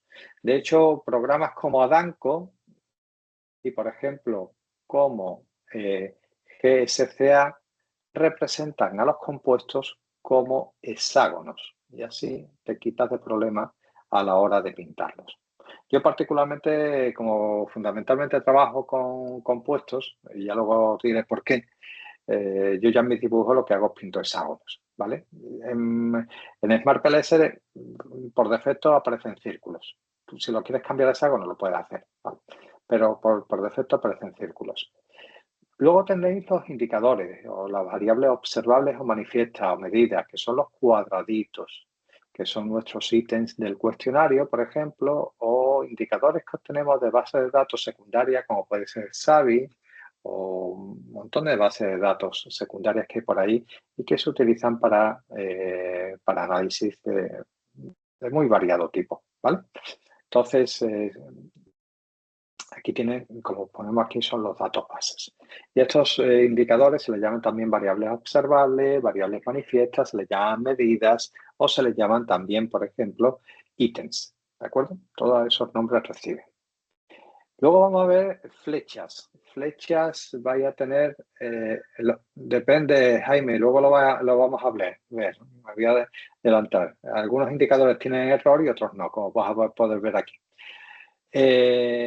Vamos a tener flechas, ¿vale? De hecho, lo que vais a aprender al final de este curso es hacer circulitos, cuadraditos y flechitas, ¿vale? Así que las flechas muestran cuáles son las relaciones que hay entre constructos, como por ejemplo esta, o las relaciones que hay entre el constructo y los indicadores, fíjate, las flechas hacia afuera o flechas hacia adentro, ¿vale? Así que, de momento, el modelo básico de PLS en el ámbito de constructo lo que básicamente pone son relaciones de carácter unidireccional, es decir, recursivas, ¿vale? Ese es el modelo básico. Sin embargo, algo muy reciente de este año, que es resultado de la escuela italiana y en la cual participan investigadores italianos y españoles, como Lamberti, Lopez Sinta, Pandolfo, han propuesto la modelización de efectos cíclicos. Esto es algo nuevo, ¿vale? En la bibliografía lo vais a encontrar. Y vamos a ver también el concepto de término de error, que es la varianza no explicada, cuando se estima un modelo PAZ. Por ejemplo, imaginar que esta relación se mide por una carga factorial, que es como una correlación bivariada. Imaginar que esta carga es de 0,8, ¿vale? 0,8. Si yo 0,8 lo elevo al cuadrado, me explica la comunalidad sería 0,64. Es decir, podría explicar, hablando en plata, el 64% de Y1 estaría explicado. Pero ¿qué ocurre? Que te queda un 36%. Ese 36% es error, ¿vale? Entonces, 0,36 sería error. Bueno, pues aquí podéis ver, por ejemplo, error. Podéis ver error también aquí, ¿vale? Aquí hay también error. Imaginaros que este beta, tengo un beta de 0,6, ¿vale? Un beta alto. Pero un beta alto de 0,6 me explica una R cuadrada, un modelo sencillo como este de 0,36. No es más que elevado al cuadrado, 0,36. Es decir, todavía quedaría por explicar pues un 64%, ¿vale? Entonces, pues 64 sería la perturbación aquí. Sí, José Carlos, ese está ahí dentro. Y por aquí ahora no hay errores, aquí no hay errores. ¿Por qué? Porque son compuestos, estamos hablando ya de PLS-SEN. Y cuando digo un compuesto, lo que hago es una combinación lineal perfecta de estos indicadores, ¿vale? Combino estos indicadores de manera ponderada para fabricar esto. ¿De acuerdo? Luego pondremos un ejemplo, pero a título, por ejemplo, Gaby y yo, aparte de ser unos frikis del PLS-SEN,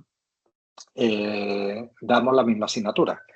O a veces hemos dado la misma asignatura. Y esa misma asignatura, por ejemplo, ahora mismo no, pero en el pasado hemos estado en la asignatura que coordina, que es Administración de Empresas. Y ahí tenemos que evaluamos a nuestros alumnos por medio de 3 pruebas, que es un examen teórico test, que es el 60%, bueno, por lo menos hasta ahora, que no sé, creo que Gaby lo mismo ha cambiado para este año, pero bueno, antiguamente era 60% el teórico tipo test, un caso práctico 30%, y un problema cuantitativo un 10%, ¿vale? Si combino esos datos, un 0,6, un 0,3 y un 0,1, obtengo la nota de 0,10, ¿vale? ¿Qué ocurre? Le hago a los alumnos, usted tiene un 5,2 ¿Más un término de error? No. Usted tiene un 5,2. Es una medida, una combinación lineal ponderada sin término de error, ¿vale? Eso es un compuesto y eso se emplea habitualmente en lo que se conoce como índices, ¿vale?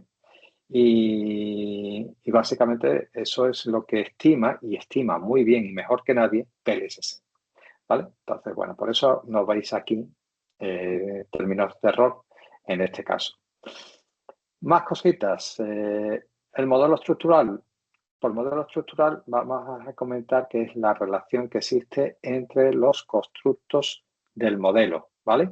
Y lo que nos muestra son las relaciones como esta que hay entre constructos, ¿vale? Esas relaciones no son aleatorias, no son frutos del azar, ni tan porque nos juguemos a ser Dios y pongamos a poner flechas por diestro y siniestro. Esas flechas deben estar basadas particularmente en la investigación de carácter causal en una teoría, ¿vale? En una literatura previa que soporte esa relación, que yo diga, por ejemplo, que si esto es satisfacción y esto es lealtad, que la satisfacción conduce a la lealtad y a partir de ahí, bueno, positivamente, y de ahí saque una H1 más, ¿vale? Entonces, como decimos aquí, dónde se van a ubicar las variables y cuál es la secuencia de los acontecimientos la determina la teoría o la experiencia del investigador. Y a partir de ahí vas a establecer el modelo, ¿de acuerdo? Aquí me permito recordar algo importante cuando hablamos de causalidad, algo que se le llena la boca a nuestros amigos del análisis de covarianza. Y es que pensar que la causalidad, para que haya causalidad, y estoy hablando de memoria, de acuerdo con Cohen, para que haya causalidad debe haber asociación, precedencia temporal y aislamiento de fuente de error. Cuando nosotros hacemos cualquier modelo SEN, incluso los de basado en la covarianza, lo único que probamos es la asociación. Con datos transversales, que es lo que habitualmente se hace, porque también se pueden hacer longitudinales y experimentos, pero con datos transversales, por ejemplo, la precedencia temporal, no hay quien la evalúe. Es la teoría la que la dice, ¿vale? Y el aislamiento de fuentes de error, salvo que hagas un experimento, no estás exento de esas fuentes de error, ¿vale? Por lo tanto, la causalidad pura realmente no la establece un modelo de ecuaciones estructurales. Nos acercamos a ella, pero realmente para que haya una causalidad pura debería haber precedencia temporal, que se puede hacer en un experimento, se puede hacer en un longitudinal, como el aislamiento de otras fuentes de error. Eso para que un poco suavicemos siempre nuestras afirmaciones de forma contundente, ¿no? Y bueno, en la modelización con PLSSM yo puedo distinguir entre constructos exógenos, ¿vale? Que son aquellos independientes, aquellos que actúan como predictores. Normalmente los puristas de los modelos SEN hablan de sí, esta letra griega, y los endógenos vienen dados por esta letra griega que es eta, ¿vale? ¿De acuerdo? No confundí con nu, que nu se pinta algo así, ¿de acuerdo? Esta es eta, ¿vale? Aquellos que son explicados en el modelo. Bueno, pues aquí esa es la parte del modelo estructural, ¿vale? Aquí tenéis la parte del modelo de medida. Ya sabéis que el modelo de medida es la relación entre indicadores y constructos. Y como ya podéis saber, tenéis una relación donde los indicadores en principio parece que causan el constructo y otra en la cual el constructo se refleja o causa los indicadores. A esto se le ha llamado, siempre se le ha llamado, bueno, se le ha llamado indicadores reflectivos, a estos formativos, ¿vale? Nosotros aplicamos la terminología matemática pura de PLSSM y a esto le llamamos constructos estimados en modo B y estos en modo A, ¿de acuerdo? Cuando yo estimo un constructo en modo B, lo que hago es aplicar regression weight. Si veis, esto se parece mucho, ¿vale? Esto de aquí se parece mucho a una regresión. Y yo lo que estoy aquí aplicando son coeficientes de regresión transformado en peso para estimar esto, ¿de acuerdo? Cuando hago esto en modo A, lo que hago es empleo lo que se conoce como correlation weights, es decir, me baso en las correlaciones para crear los pesos, ¿vale? La idea subyacente en un momento dado es ese constructo que se refleja, ¿vale? Pero luego vamos a seguir discutiendo sobre esto. ¿Qué tipo de relaciones tenemos entre constructos? Bueno, pues tenemos, por ejemplo, distintos tipos de relaciones. La que vamos a testar, por ejemplo, en este curso son estas relaciones directas, ¿vale? Esas son las relaciones que vamos a testar. Relaciones que si tomáis la referencia que os he dado antes de Lamberti, pues, por ejemplo, podría haber relaciones bidireccionales. Sí. Las hay modelos teóricos. Yo, por ejemplo, hay un modelo de éxito de sistemas de información de Delon y McLean que, por ejemplo, establece una relación bidireccional entre uso y satisfacción en el uso de tecnologías de información. Y esta relación se plantea como una relación bidireccional, ¿vale? Eso, de acuerdo, ya os digo, con ese artículo que se ha publicado, parece ser que se puede hacer a través de relaciones, le llaman cíclicas, ¿vale? ¿Qué otras cosas podemos ver? Pues, por ejemplo, otro tipo de relaciones, por ejemplo, cómo un constructo eta 1 impacta en eta 3 por medio de otro, ¿vale? Es decir, como una carambola, es decir, la influencia, podría haber una influencia directa, pero hay una influencia tremendamente, pues, por medio de otra variable, ¿vale? Esa sería. Mediatis es, sí, una relación de mediación, una relación mediada o una relación mediadora. Se puede aplicar todos esos términos, Jaime, ¿vale? También, bueno, a veces relaciones espurias. Relaciones espurias, bueno, esta os explico. Mirad, os explico un caso muy sencillo.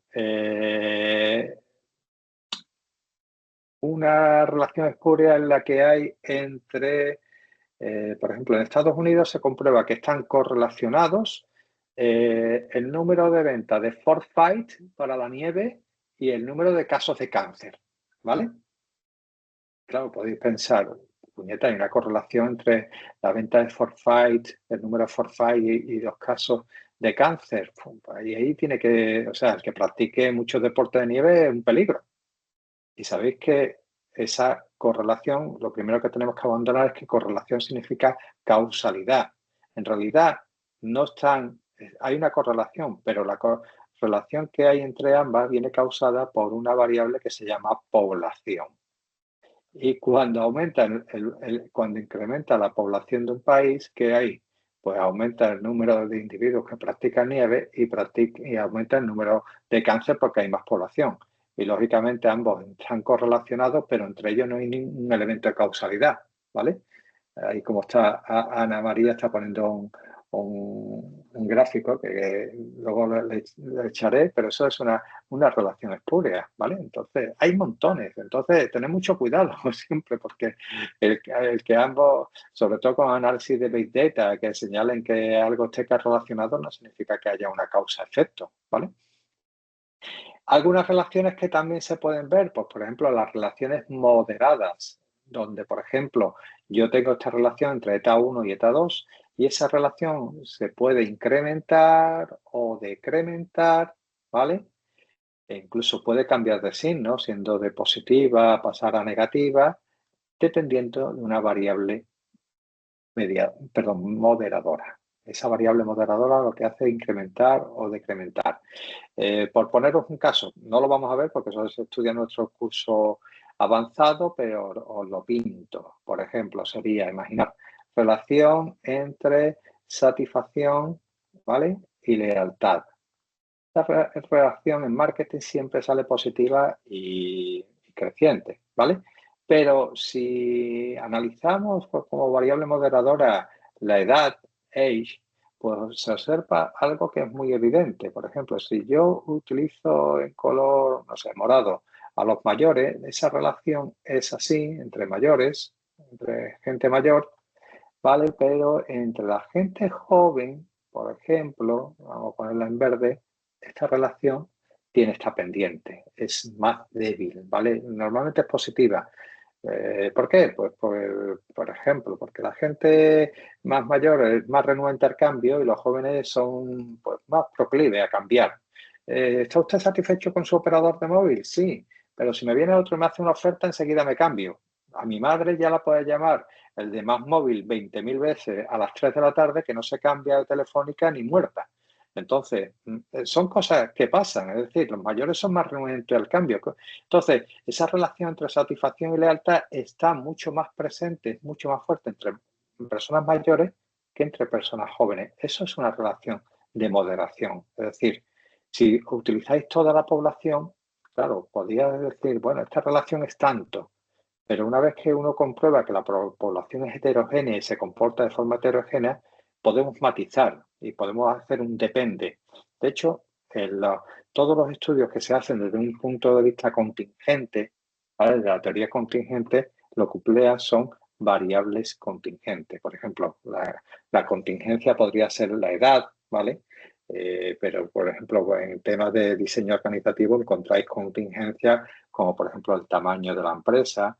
Podéis encontrar contingencia en cuanto al tema de la tecnología que emplea, el tipo de estrategia, ¿vale? O, por ejemplo, el tema de la incertidumbre del entorno. Son variables que afectan a la relación que existe entre dos variables y que puede hacer que ese incremento se decremente. Y finalmente tenéis las relaciones de tipo cuadrático. Las tipo cuadráticos son relaciones tipo, por ejemplo, que no son lineales, son tipo U. Por ejemplo, el caso más fácil, la relación entre el riego de una planta y el crecimiento.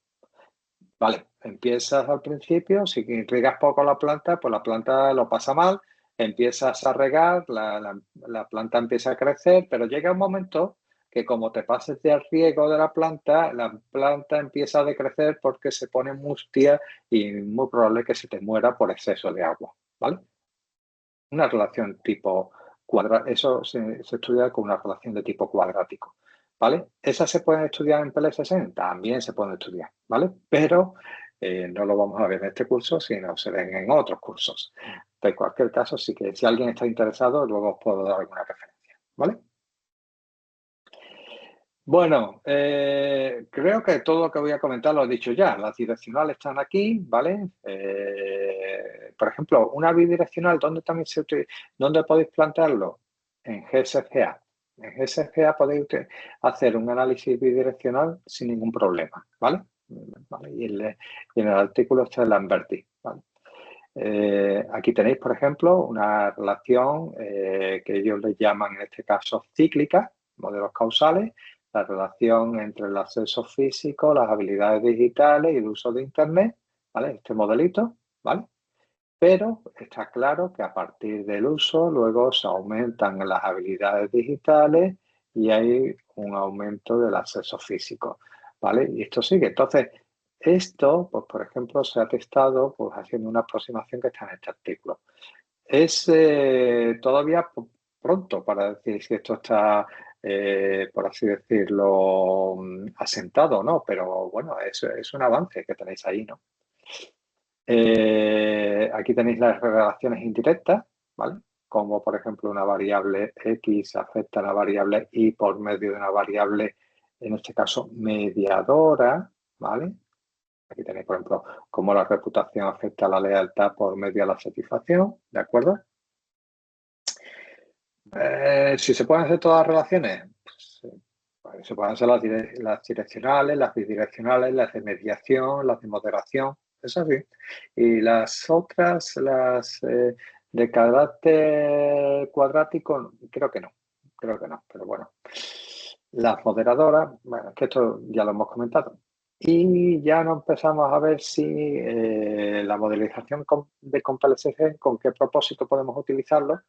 Pues aquí os pongo más bien cuál sería el foco. Es decir, mirad, antes me preguntó un compañero que entendíamos por investigación causal, puede ser confirmatoria, puede ser explicativa, pero dependiendo de cuál sea, de acuerdo con Henseler, ponemos el foco en alguna que otra cosa. Por ejemplo, y esto aquí ya os digo que hay dos familias en el mundo de PLCSM. La familia liderada por Georg Henseler, que forma parte de Florian Schubert, por ejemplo, y la familia liderada pues ahí en conjunto por Joe Herr, Christian Rengel y Marcos Sastre. Por ejemplo, desde el punto de vista de Joe Herr, si hacemos investigación confirmatoria, tenemos que poner el foco en los indicadores de bondad de ajuste.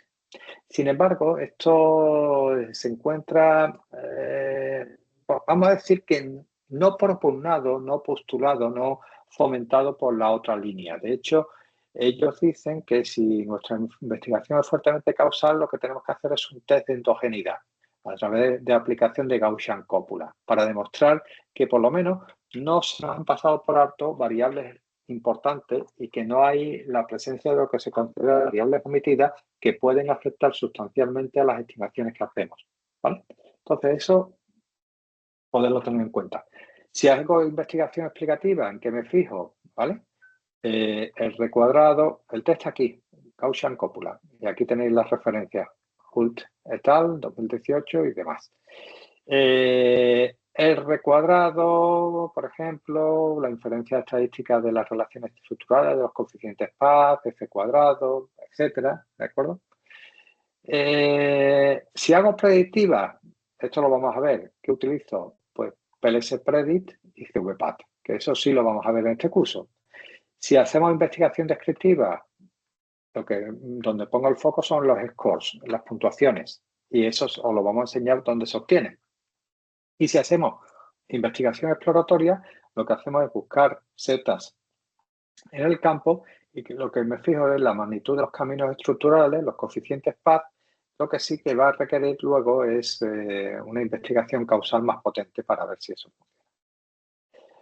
Y estas serían las referencias, ¿vale? Las principales que podéis tener sobre este tema. Bueno, ¿qué tal vais? Yo hoy creo que, no sé si, creo que voy rápido, pero bueno, voy en 25 páginas por hora, que debería ir, sí, más o menos hacia la velocidad de crucero. Voy a tener que quedar un poco más prisa. ¿Vais bien? ¿Sí? Bueno. Voy a tomar un poco de agua y vamos a pasar a la parte siguiente, que esta es la parte del millón, la parte más importante de las importantes. Aquí vamos a emplear un poco aquí vamos a emplear un poco de filosofía de la ciencia y vamos a basarnos en la teoría del realismo científico, que es la teoría que abandera nuestro gran amigo Edward Friston, profesor de métodos, bueno, es profesor de marketing, tiene una cátedra de marketing en la Georgia University y bueno, Ed Friston lo que establece es que hay tres ámbitos en el ámbito cuando se utilizan los modelos de ecuaciones estructurales. Tenemos el ámbito conceptual o variable conceptual, ¿vale? Que sería esta, es decir, un concepto, una variable conceptual que está en el mundo de las ideas y, como dicen, pues representan ideas o pensamientos generales sobre conceptos abstractos que el investigador quiere utilizar en su investigación, ¿no? Y que propone medir, ¿vale? Como cuáles. Podría ser la competitividad de una empresa, la competitividad de un país, la satisfacción del cliente, la cultura organizativa, qué sé yo. Todas son ideas que estamos trabajando, ¿vale? Yo recientemente, pues ideas en una tesis que he dirigido, pues serían las capacidades de Big Data Analytics, las capacidades de gestión de cadena de suministro, las prácticas de economía circular y el rendimiento sostenible. Esos serían mis variables conceptuales. Tengo mis definiciones, sé todo el marco teórico acerca de las mismas, por lo menos mi alumno lo hizo, ¿no? Y sacó un doctorado cum laude, ¿no? Pero claro, eso está en el mundo de las ideas, yo puedo hablar de ellas, pero tengo que hacer algo importante y es operativizarlas. ¿Y cómo las operativizo? Pues las operativizo a través de los constructos, ¿vale? ¿Y qué es un constructo? Un constructo es algo que intenta medir la variable conceptual, ¿vale? Sí, lo entendemos, ¿vale? Pero, ¿cómo se crean estos constructos? Pues estos constructos se crean, ¿vale? A partir de datos empíricos aplicando una serie de operaciones matemáticas. ¿Y a qué le aplico yo esas operaciones matemáticas? Pues a lo que se conocen como variables observables o indicadores, ¿vale? Y esos indicadores, que son los que tenéis aquí, ¿de acuerdo? Yo le aplico una serie de operaciones matemáticas, como podéis ver aquí, ¿vale? Aplico eso y a partir de ahí yo creo lo que es una variable de carácter. Bueno, no sé si esto termina de salir. Vamos a ver, creo que sí. Bueno, se queda ahí. El último parece que no quiere salir, pero bueno, va a terminar saliendo, ¿va? Y entonces lo que hago es un constructo, no es más que una variable que creo a partir de unos datos que obtengo de una serie de indicadores aplicando una serie de operaciones matemáticas. Si pensamos que este constructo es igual que la variable conceptual, desde el punto de vista del realismo científico, estaríamos cometiendo un pecado de orgullo, porque decir que algo que construyo aplicando unas operaciones matemáticas a un conjunto de indicadores es igual que la variable conceptual a la que aspiro a medir es pasarse 3 pueblos de orgullo, desde el punto de vista de la teoría del realismo científico. Y desde el punto de vista de Ripton dice, mira, hay que ser más humilde, ¿vale? Hay que ser más humilde y pensar que sí, que aspiro a medir esto, pero que aquí hay un gap y que aquí hay cierta validez o invalidez. Por lo tanto, siempre estos constructos van a ser un proxy, ¿vale? Eso es algo que, lógicamente, lo puedo decir porque seguimos a la teoría del realismo científico. Si fuerais positivistas puros, o si yo fuera positivista puro, esto no existiría y lo que diría que es mi constructo y variable, o en este caso mi constructo, es igual al concepto. Y lo que mido es lo que hay. ¿De acuerdo? Entonces, eso es ahí. Bueno, Jaime, esa es la pregunta del millón. ¿Hay algún artículo por ahí? Luego lo buscaré y lo pondré de trabajos que han hecho Ruiton, Becker y Sastre acerca de ese tema. Pero es un campo por avanzar, ¿eh? No es algo. Básicamente lo que se proponen algunas veces, hay cosas, como luego lo voy a comentar, lo que se proponen es sobre todo que, por ejemplo, los constructos sean medidos por muchos indicadores, pero el cómo medirlo es harina de otro costal. Entonces, fijaros que ¿cuáles son las operaciones matemáticas que puedo aplicar? Podría aplicar análisis factorial, ¿vale? Pensando que yo tengo mi constructo que se refleja, ¿vale? Y aplico análisis factorial y a partir de aquí infiero el comportamiento de esto, pero puedo también llevar a cabo un análisis basado en compuestos donde combino los indicadores para obtener algo y no tengo ningún tipo de término de error, ¿vale? Eso no existe. O podría incluso poner esto, pero como si fuera formativo, pero no me quiero adelantar a eso, ¿vale? No me quiero adelantar. Por eso, Head y Sastre, en este artículo, Jaime, en este artículo lo vas a poder ver. Ellos hablan de incertidumbre como la diferencia o gap que existe entre la variable conceptual y la variable proxy, ¿vale? Que trata de medirla. Y luego hay residuos que están aquí, ¿vale? Aquí, que es la diferencia entre el valor de un indicador y lo que se predice. Eso teniendo en cuenta de que esto fuera así, ¿vale? Porque aquí tendríais término de error. Pero si lo que hago es un formativo, ¿vale? Que sería esto, el término de error estaría aquí, siempre y cuando fuera un modelo de constructo e indicadores formativos purísimos, pero eso lo voy a comentar. Entonces, ¿cómo podemos reducir ese gap? ¿Vale? Pues la forma de reducir ese gap, ya sean compuestos o ya sean factores, es más indicadores, ¿vale? Más indicadores porque con eso vamos a reducir esta indeterminación, vamos a reducir esa incertidumbre. ¿Vale? Por lo tanto, cuantos más indicadores, mejor. ¿Vale? Esto lo encontráis aquí recogido de forma fácil y de forma más profunda pues, en algunos de los trabajos que han hecho estos autores.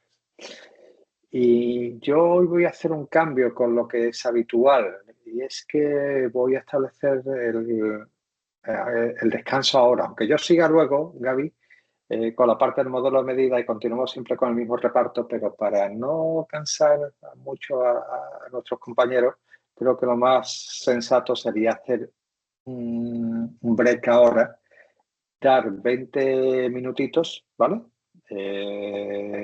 Vamos a dar, bueno, de tiempo vamos a regular, entonces me voy a dar 15 minutos, aunque hagamos otro descanso luego, pero vamos a poner, son las 17:50, bueno, de 49 a 17:50 en España. Venga, nos vamos a ver en 15 minutos, ¿vale? A las 18:05, ¿de acuerdo? Así que vamos a parar un momentito la grabación y volvemos a las 18:05, hora de España. Venga, un saludo.